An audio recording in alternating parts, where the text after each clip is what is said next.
O mundo vive a realidade do envelhecimento populacional.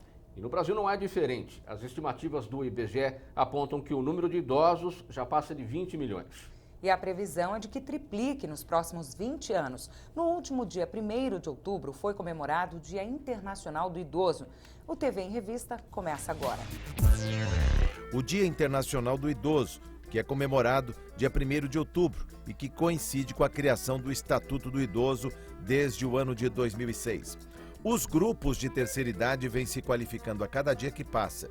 Eles desenvolvem uma série de atividades voltadas ao aprendizado, danças dinâmicas e a integração dos participantes. Por isso, as mensagens para idosos estão sendo aplicadas como uma maneira de motivar e incentivar os participantes. Quem está com 90 anos hoje, quando nasceu não tinha antibiótico, não tinha vacina, não tinha coisa nenhuma. E, no entanto, chegaram até aí. Não tinha dieta, não tinha remédio para hipertensão, nem para diabetes. Então, quem são eles?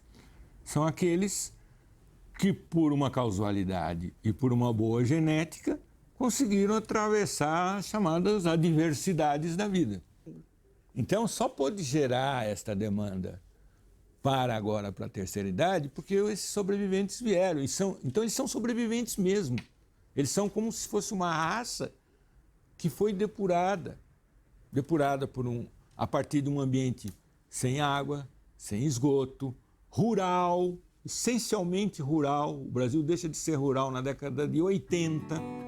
A ONU destaca as questões da assistência aos idosos e de sua integração e participação na sociedade, bem como da independência que lhes é inerente e que deve ser-lhes garantida em direitos como oportunidade de trabalho, lazer, determinar em que momento deve afastar-se do mercado de trabalho, poder viver em ambientes seguros.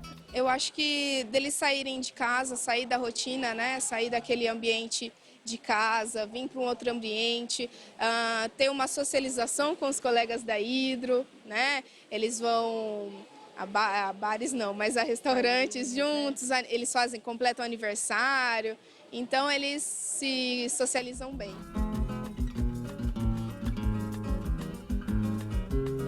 Quando a velhice chegar, aceita-a, ama-a. Ela é abundante em prazeres se souberes amá-la.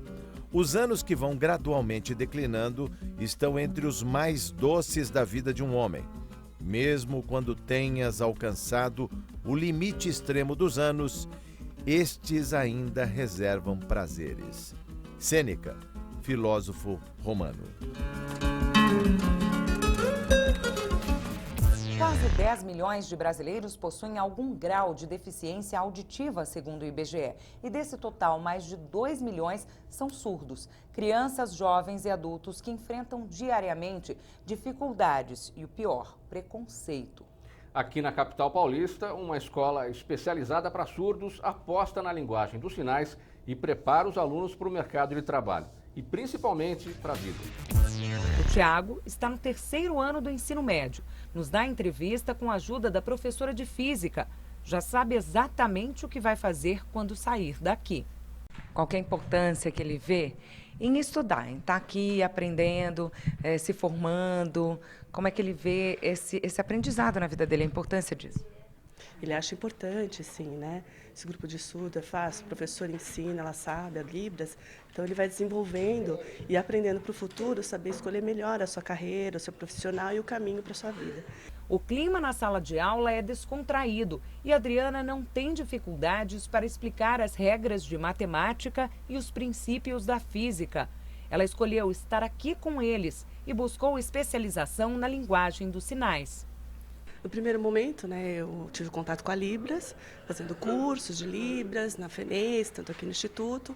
Fui para pedagogia para me especializar em audiocomunicação, que na época existia essa especialização, né? E aprimorando meus conhecimentos. Então, eu não fiquei só na pedagogia, eu fui para uma área de exatas também, me formando em matemática, né? Nessa área de física também fui fazendo curso de especialização, juntamente com a língua, que é a Libras, se aprimorando para você conseguir passar esse conceito através da Libras para os nossos alunos. pensar no futuro deles e na colaboração que ela teve para a formação de novos profissionais e para a inserção destes jovens no mercado de trabalho é o que mais alegra a equipe do Instituto Santa Terezinha. E a função do Instituto que nós acreditamos é fazer com que estes jovens sejam autônomos, sejam independentes e possam futuramente ser os cidadãos dentro, como qualquer outra pessoa, dentro da nossa sociedade. Com a crise financeira atual no Brasil, já temos cerca de 12 milhões de desempregados. Muitos têm entre 17 e 24 anos. É que para aqueles que não têm experiência, a dificuldade é ainda maior. Agora imagina se esse candidato tem deficiência auditiva. A resposta do empregador pode ser simplesmente o silêncio. Para abrir estes caminhos, o CIEE, o Centro de Integração Empresa-Escola, liga a oferta e a procura e capacita os jovens através de cursos e oficinas presenciais e à distância. São 25 mil empresas cadastradas.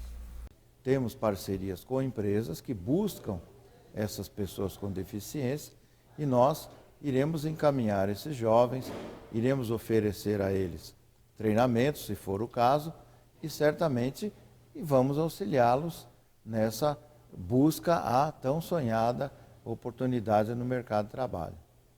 A Cláudia, que dá aulas de arte no Instituto Santa Terezinha, encontrou muitas dificuldades para se formar e trabalhar no que escolheu. Ela conta que os tempos eram outros, por isso faz o que pode para deixar a vida destes alunos um pouco mais fácil. Eu tive realmente umas dificuldades. Eu nasci surda. E quando eu era pequena, eu aprendi a falar, fazia fono, mas era muito complicado. Foi bastante difícil, aquela comunicação pela oralização. Era complicado. Depois, quando eu me tornei jovem, eu tive contato com outros surdos e percebi que eles tinham a linguagem dos sinais. Então, eu me inseri nesse grupo e fui aprendendo a linguagem dos sinais.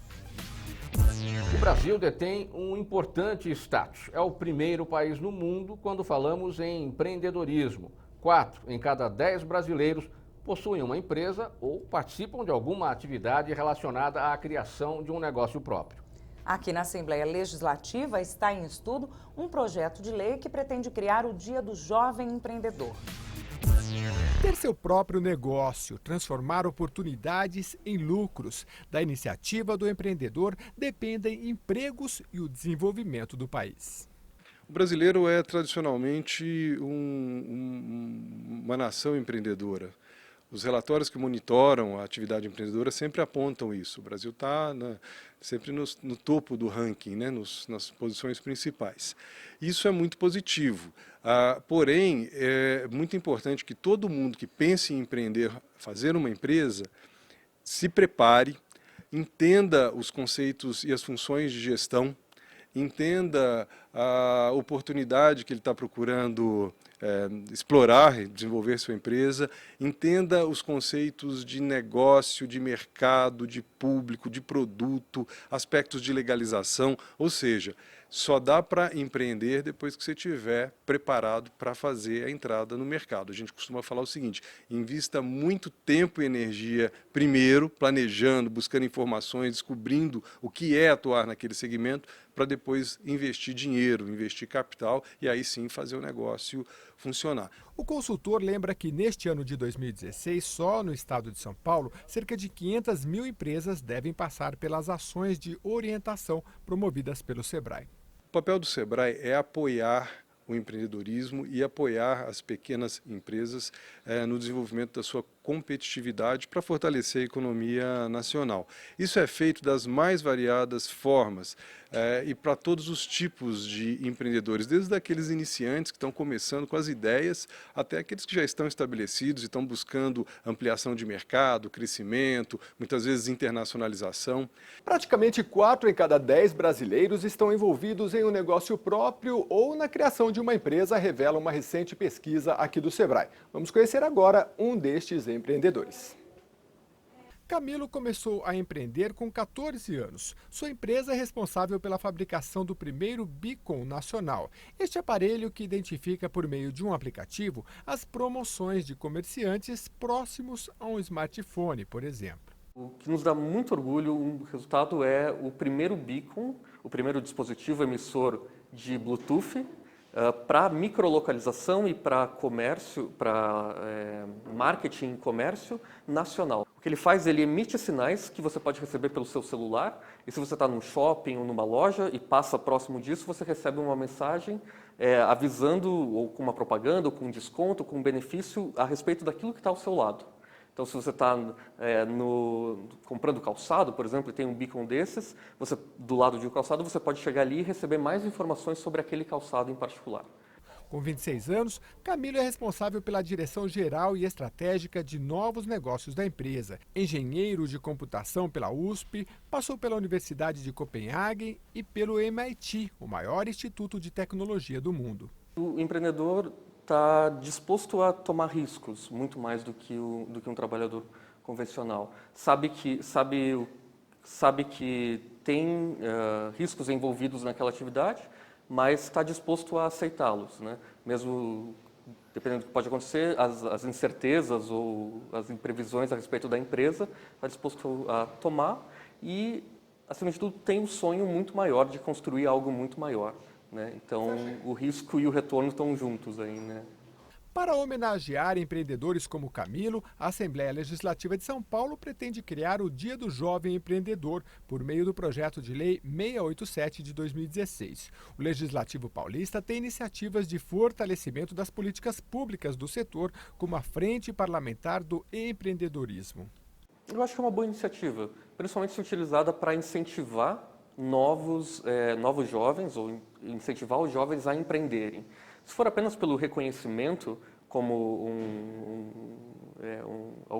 algo que só reconhece, acho que não é tanto caso, mas principalmente utilizar para incentivar e para fazer com que apareçam novos empreendedores, porque é assim que a gente constrói mais e constrói a sociedade, né?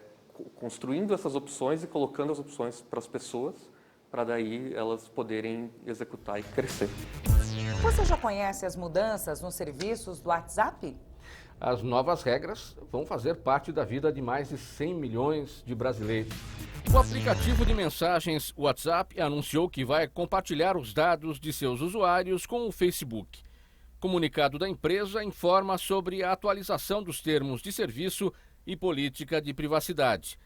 O WhatsApp diz que irá compartilhar alguns dados com o Facebook, por exemplo, o número de telefone usado para o registro e as informações sobre quando e como as pessoas utilizam os serviços.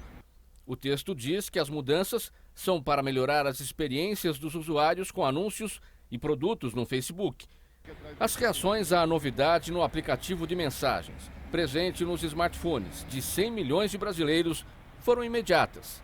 Afinal, em que a permissão para o compartilhamento dos dados do aplicativo de mensagens para as redes sociais afeta a vida dos usuários do serviço?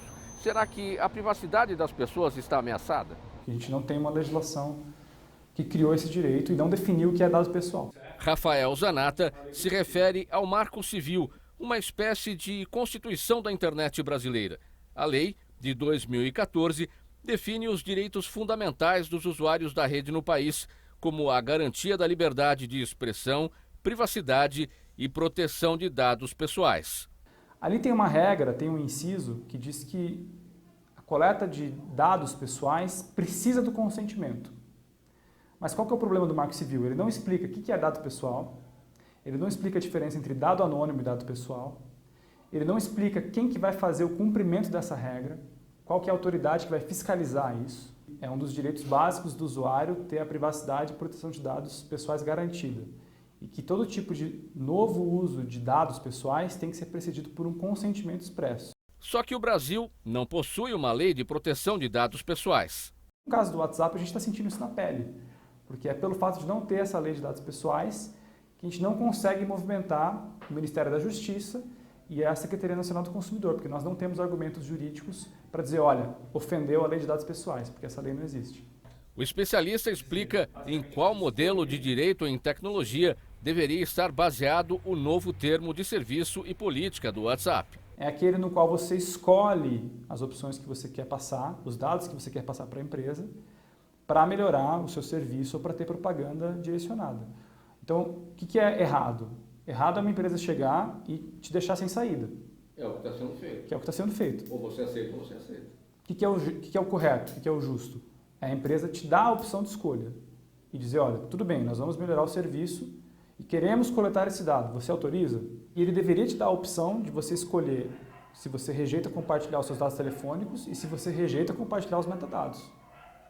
São os dados de geolocalização, os dados relacionados a qual aparelho você está usando, que horas você conecta. Porque esse conjunto de dados agregados, que não são os conteúdos da comunicação, mas são essas várias informações do modo como você usa, eles dizem muito sobre você. E isso, se nós tivéssemos uma legislação avançada no Brasil, seria considerado dados pessoal. Mas não é. É preciso resgatar o controle da privacidade para as pessoas. Elas não podem ficar melindradas. Nós não somos escravos desses sistemas. Conhecido como um dos piores massacres da humanidade, o Holocausto deixou somente no campo de concentração de Auschwitz, na Polônia, mais de 1,5 milhão de mortos. Para relembrar o sofrimento das vítimas, uma exposição aqui em São Paulo reuniu fotos, objetos, vídeos e muitas informações sobre o que aconteceu na Alemanha nazista durante a Segunda Guerra Mundial. Estamos entrando em Auschwitz. A frase escrita no alto, "O trabalho liberta", parece dar as boas-vindas, exatamente como fazia há 70 anos. Mas o que se vê do lado de dentro nada tem a ver com trabalho ou liberdade. É levar para eles a reflexão sobre a intolerância, o ódio, o racismo, né? Que eles pensem mais nas atitudes, né, do dia a dia, não é? Trabalhe também o bullying, né? Porque, querendo ou não, a gente está trazendo o que aconteceu há 70 anos atrás para os dias de hoje. Essa roupa, por exemplo, ficou muito conhecida com a exibição do filme O Menino do Pijama Listrado e o lançamento do livro de mesmo nome. É que nos campos de concentração, as vítimas selecionadas para trabalhar e que com isso se livravam do extermínio, tinham as cabeças raspadas, um número tatuado nos ombros esquerdos e eram obrigadas a usar estes trajes dia e noite. Nos campos de trabalho forçado, centenas de milhares de prisioneiros morreram por exaustão, inanição e maus tratos. Entre 1933 e 1945, a Alemanha nazista construiu mais de 40 mil campos de extermínio e aprisionamento. Os sogros do seu Carlos viveram nessa época. Minha sogra chegou a comer sola de sapato para não morrer de fome e grama. Então eles contavam muita coisa. Fazer o quê? Aqui, um pouco das situações em que judeus, ciganos e perseguidos políticos eram submetidos, como a queima dos livros, quando tudo que era crítico ou desviasse dos padrões impostos pelo nazismo foi destruído, ou os desvios das malas dos judeus que eram levadas para galpões e roubadas pelos nazistas. Nesta cama dormiam cerca de 3 pessoas. Os potes onde faziam a alimentação eram usados como travesseiros, como mostram estas fotos. Registros do passado, como um dia serão as imagens captadas hoje pelo Ronei. Eu estava passando aqui por uma casa e eu vi essa exposição, achei muito interessante. E eu gosto muito de relembrar esses fatos, né? São fatos que foram muito marcantes para a humanidade. E é uma coisa que a população devia buscar, porque o pessoal acaba perdendo a identidade porque não busca a história. Esta montanha representa os mais de 800 mil pares de sapatos encontrados no campo de concentração. O ocorrido virou poema. Hoje faz parte da história. Memórias que a Denise quer que as filhas tenham. Tudo que for cultura, né, para elas é válido, né? Então, elas quiseram ver, não foi nem de mim mesmo, foi por elas. Então eu acho importante e válido, já que ela... Interesse partiu dela. É, partiu delas, nem foi de mim. Você está contando um pouco, explicando? É, porque elas vão passando e vão olhando. Aí ela falou, o que é? Eu falei, você tem que ler o que está escrito, né? Para elas saberem, né? O que é, na verdade.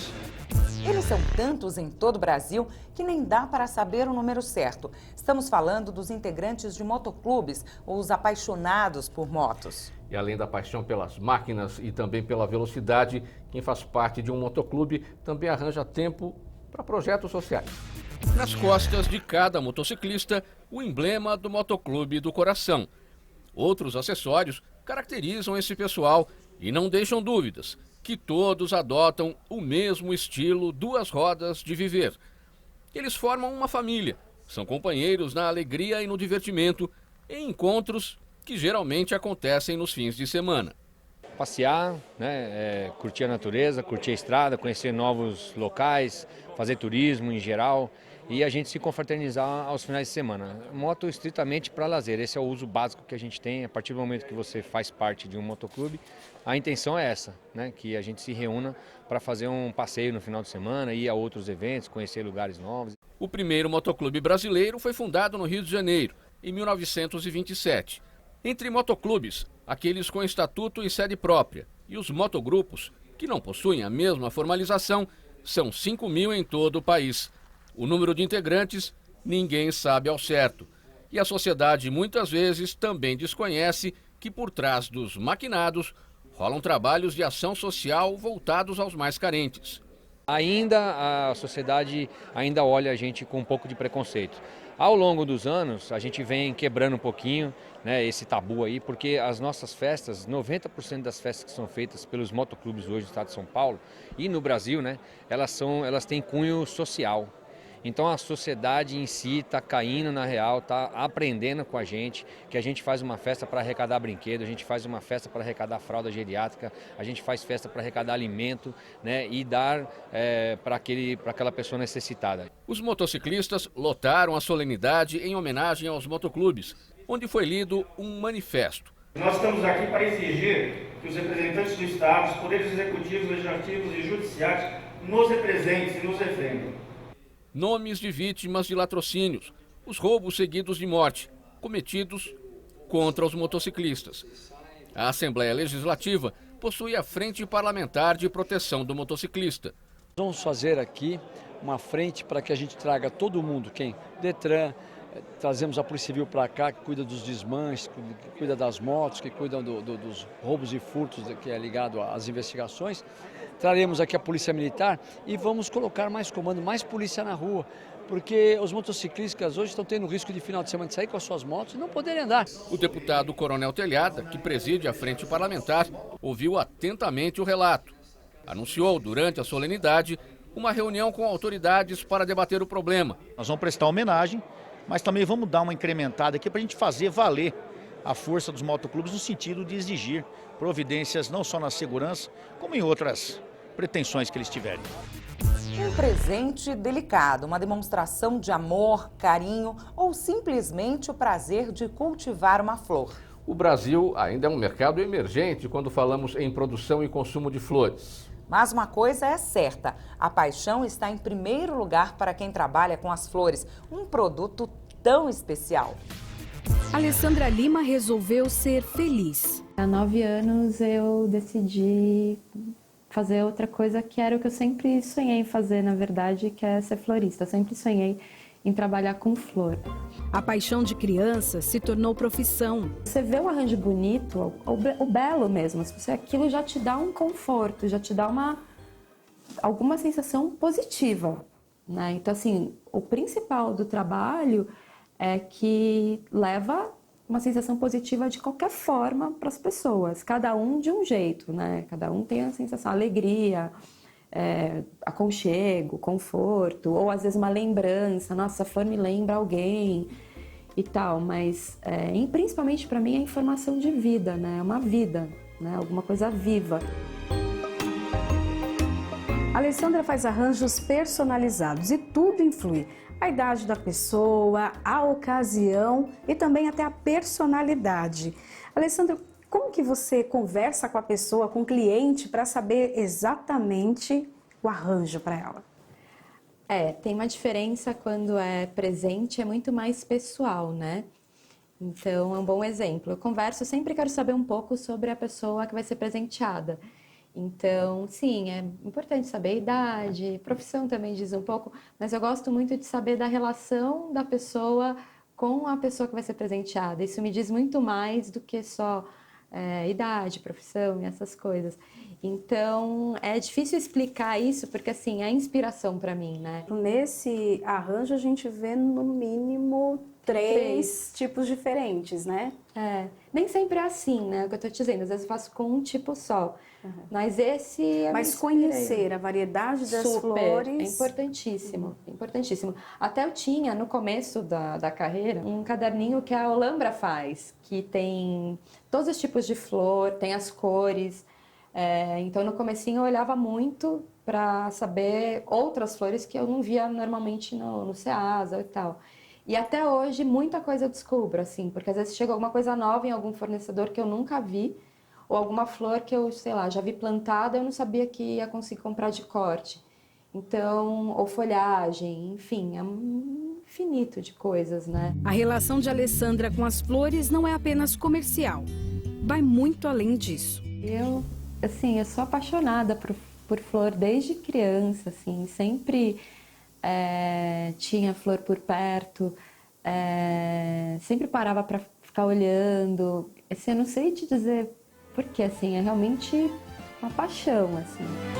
O mercado brasileiro de flores é responsável por quase 200 mil empregos diretos, pouco mais da metade no varejo, 40% relativos à produção e o restante das vagas está na distribuição e apoio.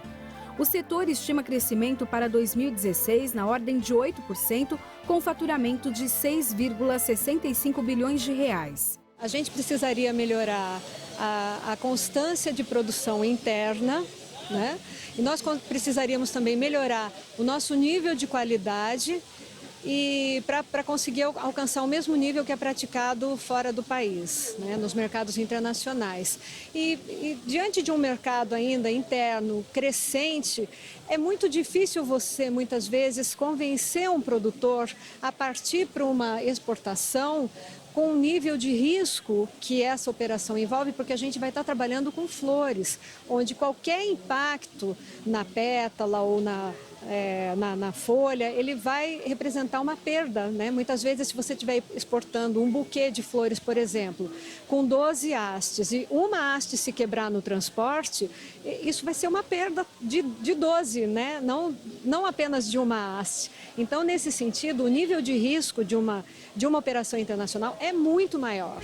Mas a demanda ainda é pouca em comparação a outros países da Europa. O consumo de flores no Brasil é de R$ 27,00 por habitante, enquanto os alemães, por exemplo, gastam quase 7 vezes mais, R$ 190,00 por habitante. O mercado brasileiro, ele é classificado como um mercado emergente. Isso significa que as nossas vendas são pontuais, nós temos momentos de grandes vendas, mas a gente ainda não tem um consumo estável ao longo do ano, como os outros países. Nós temos Dia das Mães, Dia dos Namorados, Natal, que são datas de pico, mas depois o consumo cai. Então, um grande desafio que a gente tem pela frente é introduzir a questão, o produto flores e plantas na lista de compras da dona de casa, para que ela possa comprar ter um hábito de ter flores e plantas dentro de casa. E com isso a gente consegue elevar o nosso volume total produzido, a gente consegue ganhar uma estabilidade maior em termos de produção e, havendo uma sobra, a gente poderia pensar até no mercado internacional. O TV em Revista termina agora. Até o nosso próximo encontro. Tchau!